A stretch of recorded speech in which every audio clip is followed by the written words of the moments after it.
اخواتي الكريمه، السلام عليكم ورحمه الله وبركاته. بدايه جديده وحلقه جديده وجايين نتكلم فيها عن بعض الاخبار اللي جات لنا وبعض الاخبار اللي احنا استفسرنا عنها سواء في الاهلي او في الزمالك. في حلقه النهارده حلقه مهمه جدا، استاذنك من فضلك انك تعمل لايك واشتراك وتفعل زر الجرس عشان يوصلك كل جديد. ونبدا الحلقه كده بالصلاه على النبي، اللهم صل وسلم وزد وبارك على سيدنا محمد اشرف الخلق اجمعين فصلوا عليه. بص يا سيدي، الزمالك بتواجهه كذا مشكله بسبب الصفقات وبسبب الفلوس، بسبب سحب ارض نادي الزمالك، وبسبب اكتر من مشكله طبعا كلنا عارفينها على الملأ. لكن لما انا استفسرت عن فكره هل الزمالك هيجيب صفقات، المعلومه اللي جات لي ان الزمالك فعلا بيفكر على اقل شيء انه يجيب من 3 الى 4 صفقات، يعني بتتكلم مثلا في 3 ل 5. لكن الموضوع بالنسبه لي مقلق شويه بسبب الازمه الماديه وبسبب بعض الحاجات اللي موجوده، في مشاكل موجوده بينه للناس كلها، يعني مش انا هطلع اتكلم عليها بل الناس كلها عارفاها، بسبب سحب ارض نادي الزمالك، تجديد العقود، فلوس المستحقات، القواضي اللي على نادي الزمالك وكذا مشكله. لكن لما سالت في حكايه فك القيد، هل الزمالك هيقدر يفك القيد؟ كانت الاجابه بكل وضوح نعم، الزمالك هيفك القيد. والزمالك عليه 5 قواضي بسبب كريستيان جوس، بسبب مستحقات جوميز، مساعدينه، تتكلم في حوالي 5 قضايا منع نادي الزمالك من فك القيد. طب مجموع الفلوس دي كام يا أنس؟ مجموع الفلوس دي حوالي 313 ألف دولار، تمام؟ المفروض المبلغ ده مبلغ تافه موجود في خزينه اي نادي، يعني ده مبلغ كده بيسموه فكه. انت رايح فرح كده هتجيب لك مثلا علبه سجاير وهتجيب لك كنزايه مثلا وانت رايح في السكه في العربيه بتاعتك معاك 200 300 جنيه مصاريف كده ما يدوم مسافه الطريق.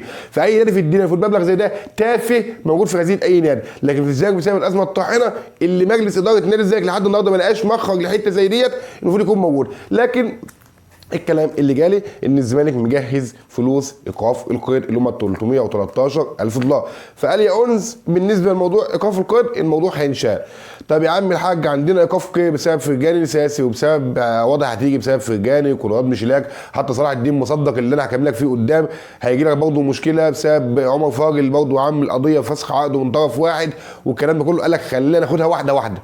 ايقاف القيد في الشتاء متوقف بسبب القضايا دي، احنا معانا فلوس هنفكهم واللي جاي خير. فلوس صفقات جاهزه؟ قال لك لسه بنشوف الموضوع ده. طب ازاي في نيته يجيب صفقات؟ قال لك يبقى رسميا اول خبر معانا الزمالك بيجهز فلوس لرفع القيد رسميا عن نادي الزمالك، ده كان اول خبر معايا. بص يا سيدي، بالنسبه لصلاح الدين مصدق او بالنسبه لقصه المغربي صلاح الدين مصدق وبالنسبه لعمر فار، الموضوع ده مضايقني ومش قادر اخفيها لمجلس الاداره. ان انت في بدايه الموسم جبت مدرب سباك، ومدرب السباك ده خلاك قلت له عاوز صلاح الدين مصدق، قال لك امال هتلعبه، قال لك امال لعب ما لعبش، شفته ما شفناهوش. فده مشكله برضه، يعني تقول لي مين المخطئ فيه ولا مجلس الاداره؟ بسبب انه جاب مدرس العاب زي ما احنا قلنا قبل كده. الاداره تتحمل على اقل شيء 70% من المشاكل اللي بتحصل داخل نادي الزمالك. اي نعم هو في مشاكل هم السبب فيها ومشاكل هم مش السبب فيها، لكن النهارده انت موجود في رئاسه نادي الزمالك عشان تحل المشاكل. لكن خلينا برضه ما نتطرقش لفكره الدخول، لان احنا لو طلعنا اتكلمنا في مشاكل مجلس اداره نادي الزمالك هنلاقي 50,000 مشكله نقدر نتكلم فيهم. لكن تعال نتكلم في فكره صلاح الدين مصدق. انت النهارده لا قدرت تبيعه وطلعت كلمتك في حلقه ان انت كنت قبل كده في بدايه الموسم تقدر تمشيه وتسوقه عشان تجيب مكانه لعيب اجنبي يقدر يجيب لك فريق او يقدر يجيب لك، اقول لك ازاي، يبقى عندك لاعب مؤثر يقدر يصنع لك الفرق. لكن انت ما عملتش كده. انت النهارده رحت جبت شيكو بنزا لعيب لحد النهارده ما اثبتش نفسه. عندك اخوان 2000 ومحمد اسماعيل، من كل الصفقات اللي انت جبتها قدرت انها تبان في نادي الزمالك. لكن سيبك من النقطه دي، الزمالك عنده مباراه مهمه جدا قدام كايزر تشيف. الزمالك خلص التدريبات، عنده اخر التدريب النهارده التدريب الختامي الساعه 3. تسالني عن رايي في التشكيل. بص يا سيدي، عفوا، حراسه المرمى هيبدا محمد عواد، في اليمين عمر جابر، عشان محمود بنتايج، قدامهم الونش وحسام عبد المجيد، قدامهم في نص الملعب توقع الشخص انه يلعب بشحاته مركز 6 ديفندر صريح، وجنبه احمد فتوح، لان احمد فتوح لعب المركز ده اكتر مره وتالق فيه، وسبب ان الزمالك ما عندوش لعيبه تقدر تلعب مركز 6 بسبب اصابات على الاقل خالص عبد الله السعيد واحمد ربيع ومحمود جهاد، عندك كم اصابات. زي ما انا طلعت في بدايه الموسم وصرخت على ضروره التعاقد مع حامد حمدان اللي احنا جايين له قدام دلوقتي، كان لازم الزمالك يكسب انفراد باي طريقه ويحصل على قناه حامد حمدان لولا الموقف اللي عملوه مسؤول بتروجيت. لكن برضه اللوم يرجع وفي الاول وفي الاخر على مسؤولي الزمالك، لانهم برضه ما قدروش يخلصوا الصفقه، تمام؟ تقول لي مشاكل مع بتروجيت، تقول لي بتروجيت تتعنت، تقول لي الاهلي كان داخل. انت لو الموضوع ما سيحش كان زمانك خلصت الموضوع. احنا الاهلي او الزمالك اسف بيقدر يجيب صفقه تلاقي الدنيا بحالها عندها معلومه. زي الاهلي مثلا راح جاب تريزيجيه ومحدش كان عنده اصلا المعلومه ان الاهلي بيخلص في تريزيجيه، كان المفروض نادي زي يتحلوا بالسريه. لحد النهارده بقولها في التعاقد مع صفقه، واحد زي او غيري بيقدم محتوى ما يكونش عنده معلومه عن صفقه مهمه انت عاوز تجيبها. لكن خلينا نطلع قدام شويه في تشكيل نادي الزمالك. انا تطرقت في حته وسيت التشكيل. قدامهم هيلعب بثلاثه: اخوان الفينا بزاريا وشيكو بنزا او احمد شريف. قدامهم سيف الدين الجزيري اللي انا برضه ما اعرفش احمد عبد الرؤوف هو ازاي مقتنع بيه على حساب الفلسطيني عدي الدباغ. سؤال محيرني واتمنى ليه اجابه الفتره الجايه. بص يا سيدي، بالنسبه للصفقات، الزمالك متارجت مين عشان يجيبوا اونز؟ بص يا سيدي، زي متارجت مدافع اللي هو بنسبه كبيره ان شاء الله يعني اتمنى صفقه تتم، وهو هادي رياض مدافع بتروجيت. بس صعبه ان هم قلت لك يديوك مدافع محمد حنان لان مسؤولي بتروجيت متعنتين. لكن انت تقدر تكسب التعنت ده في حته مهمه جدا اللي هي ايه؟ ان انا اقدر اسوي لهم لعيبه من اللي عندي انا مش محتاجهم، زي محمود جهاد، سيف فاروق جعفر، زي مهدي سليمان اللي بينه وبين ذاك مشكله دلوقتي محدش عارف مين الساد ومين الكذاب عشان ما عنديش معلومه بصراحه في الموضوع ده. عندك اكتر من لعيب تقدر تستفيد بيه في موضوع انك تجيب من انديه ثانيه سواء بتروجيت او غيره صفقات.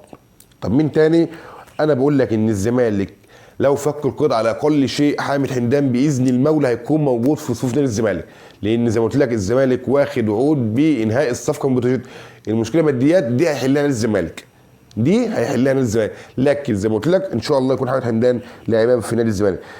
الزمالك متارجت كمان وعاوز يجيب احمد عيد زي ما قلت لك قبل كده من مصري، فالزمالك بيحاول يخلص احمد عيد لان احمد عيد ينتهي عقده مع النادي المصري بنهايه الموسم، واللاعب وافق التجديد مع المصري لان اللاعب في يناير اللي قادم يحق له انه يمضي لاي فريق. فالزمالك بيضغط على المصري ما ينفعش في بدايه الموسم، ووينج يكون موجود في نادي الزمالك. وازاي كان بيفكر في مهاجم. انا بقول لك الاخبار اللي نادي الزمالك بيقولها، هتقول يا عم انت بتهجص بتفتي بتعمل، قول اللي انت عاوز تقوله. انا بقول لك الكلام اللي داخل مجلس الاداره، احنا عاوزين مين موجودين يكونوا موجودين في نادي الزمالك. النواقص اللي عندك وهي ناقص باك يمين، ناقص في نص الملعب، ناقص وينج، وناقص مهاجم. انت مش عايز اكتر من كده تماما وموضوعك انتهى. على الناحيه الثانيه الاهلي بيفكر في تدعيم مهم جدا، هو تدعيم في مركز المهاجم وتدعيم في مركز الظهير الايسر وتدعيم في مركز المدافع. الاهلي الفتره الاخيره بيحاول يسوق اشرف داري اللاعب المغربي اللي الاهلي ما استفادش منه ب 3 جنيه على بعض، لاعب بيبقى بالدولار، لاعب اصاباته متكرره، لاعب الاهلي ما استفادش منه زي ما قلت لك ب 3 جنيه. الاهلي بيحاول ينهي الازمه بتاعت اشرف داري. طب ايه اللي معطل الدنيا يا انزي؟ ان اللاعب عاوز ياخد عقده بالكامل زي ما عمر فرج رفع على الزمالك بيطالب فيها فسخ التعاقد لانه بيحصل على فلوس. طب ده كان بيحصل والاهلي عاوز يمشيه، بس اللاعب مش عاوز يمشي لان الراتب بتاعه عالي. نفس مشكله سيف الدين الجزيري اللي زيك عاوز يمشيه، اللاعب مش عايز يمشي عشان الراجل بياخد في الزمالك 700,000 دولار، ده سيف الدين الجزيري، والموسم الثاني 750,000 دولار. يعني انت بتتكلم في الموسمين بتتكلم في 1,450,000 دولار يتقاضاها سيف الدين الجزيري في نادي الزمالك. ودي حاجه يعني صدق او لا تصدق من عجائب الدنيا ال 15 هم انزل 7، لا ده في حاجات هنا في الزمالك تعادل 15 كمان. فالاهلي في لاعب اسمه يوسف العمري بيلعب في نادي الرجاء، ده راجل بيلعب باك شمال. الاهلي بيحاول يخلصه. طب اللاعب على ذمه الرجاء؟ ايوه اللاعب رفض اخر عرض لتجديد تعاقده مع نادي الرجاء، والاهلي بيضغط للحصول على خدمات اللاعب من نادي الرجاء بسبب انه مش قادر يجدد اللاعب ممكن يبيعه، ممكن الاهلي يستنى لحد نهايه الموسم ياخد اللاعب فيه، لان معلومات ان اللاعب نهايه عقده في نهايه الموسم. خلينا نشوف هل الاهلي هيتسرع ويحصل على اللاعب ولا يتمهل وياخده في نهايه الموسم. مهاجم الاهلي فاتح عنده 15 مليون سي في. طب الاولويه لمين؟ هقول لك قدام. بص يا سيدي، الاهلي في لاعب اسمه بابلو صباغ اعتقد، يعني يا رب انت اسمه صح، بيلعب فيها اسمها سامسونج الجنوب افريقي بتاع الكوري الجنوبي، الكوري الجنوبيه. اللاعب مهاجم الاهلي حاطه احتمال بالنسبه كده اقرب واحد يكون في النادي الاهلي الفتره الجايه، لان الاهلي خلي بالك ممكن ياخد خطوه جريئه جدا بواحد يمسك ديشار. الاهلي عنده مشكله برضه في ملف الصفقات الاجانب، لكن اقول لك وانا قلبي حديد الاهلي هيخلص مشكله الصفقات الاجانب. طب مشكله اللاعب ده يا سيدي، اللاعب ده عنده الجنسيه الكولومبيه والجنسيه السوريه، بيلعب في الدوري الكوري الجنوبي. طب الاهلي ما خلصش في الصفقه ليه؟ مشكله ماديات؟ اقول لك لا، الاهلي بيشترط على اللاعب انه يحصل على الجنسيه الفلسطينيه لاتمام التعاقد معه. طب اللي موقف الدنيا زي ما قلت لك هي مشكله الجنسيه. طب اللاعب ده ممكن يجي، الاهلي بيلعب على حته ان اللاعب ده امه ووالدته فلسطينيه، فالاهلي بيحاول، او انا بقولها لك الاهلي لو اقتنع باللاعب اقتناع تام هيساعده على استخراج التاشيره او الجنسيه الفلسطينيه، لان راجل والدته فلسطينيه، والاهلي ساعد كمان وسام ابو علي في استخراج الجنسيه الفلسطينيه وحط تحتها منه خط. وسام ابو علي اللاعب اللي ما كانش عنده اي حاجه يعني ايه تخليه يجي لمنتخب فلسطين او اي حاجه تربطه بمنتخب فلسطين. الاهلي ساعده في استخراج الباسبور، والراجل النهارده بيمثل منتخب فلسطين. الاهلي بيضغط، او لو زي ما قلت لك اقتنع اقتناع تام باللاعب، هيضغط لانهاء مشكله الجنسيه الفلسطينيه. ده الشرط الوحيد. غير كده اقرب واحد زي ما قلت لك اللي هو بابلو صباغ ده ليكون المهاجم الاهلي الفتره الاخيره. خلينا نشوف هيحصل عندنا توقف دولي بسبب بطوله افريقيا. الزمالك هيعمل ايه في الفتره ديت؟ في حاجه بقى مزعلان، تقول لي هي ايه؟ بص يا سيدي، بالنسبه للزمالك ومشكله الصفقات، الزمالك بيفكر في صفقات وعنده مشكله في لعيبه عنده في الفرقه. زي مين؟ زي المستبعد احمد حمدي. احمد حمدي اللي احنا ما استفدناش بيه. احمد حمدي اللي عنده قدرات كويسه جدا جدا جدا تخليه يلعب في اي فرقه من التوب فور في مصر، مش هقول بقى في الدوري الانجليزي ولا في الدوري الاسباني. احمد حمدي اللي الزمالك عنده مشكله بسبب التجديد. اللاعب ما عندوش مشكله انه يجدد، لكن الزمالك ما اعرفش ايه اللي معطله. هل هي مش عدم اقتناع باللاعب؟ هل الزمالك اصلا مش عاوز يخليه موجود؟ هل الزمالك مثلا بياخد راتب عالي؟ هل الراجل محتاج فلوس اكتر؟ مش عارف. محمد السيد برضه، وانا انتقدت الزمالك في الفيديو اللي فات على كده ان انا عندي لاعبين حتى مش عايزين يجددوا، ان انا استفيد بيهم لحد اخر لحظه. هتقول لي يا عم انت بتجهزهم اللي يمشي، انا مالي؟ طب قعده يبقى قاعد وبياخد فلوس وما بيلعبش، دي حاجه ما تخشش دماغي، والله حاجه ما تخشش دماغي.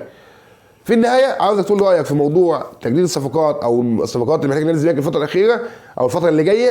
في النهايه انا وصلت معاك لنهايه الفيديو. اللي عجبك كلامي اول مره تشوفني، تنساش تعمل لايك واشتراك وفعل زر الجرس عشان يوصلك كل دي. ما عجبش كلامي ممكن ترد عليا في الكومنتات، وان شاء الله اشوف حلقه جديده. والسلام.